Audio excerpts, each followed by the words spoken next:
Yang bikin asin, garam. Garam dibuatnya di mana?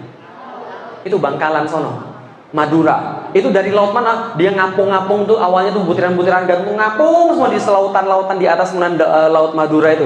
Kemudian ditangkap sama petani, masuk ke dalam tempat, disiangin panas, baru kemudian jadi butiran-butiran gandum. Kemudian dibersihin, dibawa ke pabrik, dikasih kemudian zat-zat yang ini, dibungkus, masuk ke supermarket, baru Anda beli. Pertanyaan saya, itu kan dari jauh-jauh semua kan ya, baru belum ayam. Nah, belum kemudian tempenya, kedelainya dari Amerika gitu kan ya. Lalu kemudian semuanya tuh kemudian dari kita cuma tinggal bangun tidur, pergi ke meja makan. Pertanyaan saya sederhana, rezeki yang datengin Anda atau Anda yang datengin rezeki? Selama ini kita GR, mau kemana? Cari rezeki. Bukan, rezeki yang nyari Anda. Paham ya ibu sekalian? Kalau gitu kita nggak usah kerja aja. Kalau itu nggak usah kerja aja. Beda urusan. Kerja itu kewajiban laki-laki. Maka Allah menjamin rezeki manusia. Dia pasti dapat sebelum dia mati. Tapi kalau dia nggak kerja, dosa.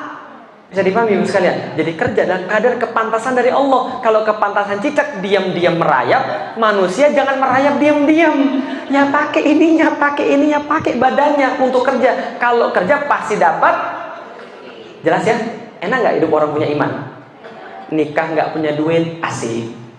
Nikah punya duit, lebih asik. Itu nggak ada masalah kalau orang punya iman. Kalau orang punya iman, nggak akan dia nelantarin istrinya. Gosok WC pun dia akan ladenin demi kasih istrinya makanan yang halal. Kalau sudah karena ini tanggung jawab dia pada Allah. Karena Rasul bilang, wahai laki-laki, berlaku baik pada wanita. Lah kenapa? Anda telah menghalalkan kemaluan dia dengan nama Allah. Jangan main-main. Harus kemudian kasih yang benar berdasarkan syariat Allah. Nggak akan laki-laki macam-macam kalau sudah beriman. Bisa dipahami ibu sekalian? Beriman nih.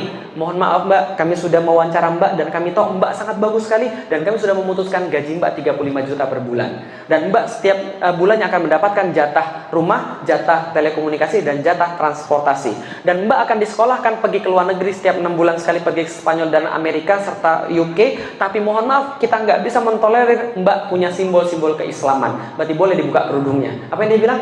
Terima kasih pak, tawarannya sangat menggiurkan. Saya perlu pekerjaan ini dan saya perlu uangnya. Tapi mohon maaf, untuk urusan akhirat bapak nggak bisa tawar-menawar. Kenapa? Gaji yang bapak berikan tidak bisa beli surganya Allah. Terima kasih pak, saya buat perusahaan yang baru aja.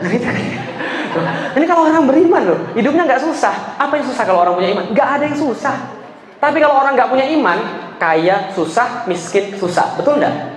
Orang nggak punya iman, kaya, nyari terus, bohongin orang lah, nipu orang lah, segala macam. Tapi kalau orang punya iman, semuanya beres. Bisa dipahami ibu sekalian? Ini ilmu yang paling bagus untuk anak-anak kita tentang iman.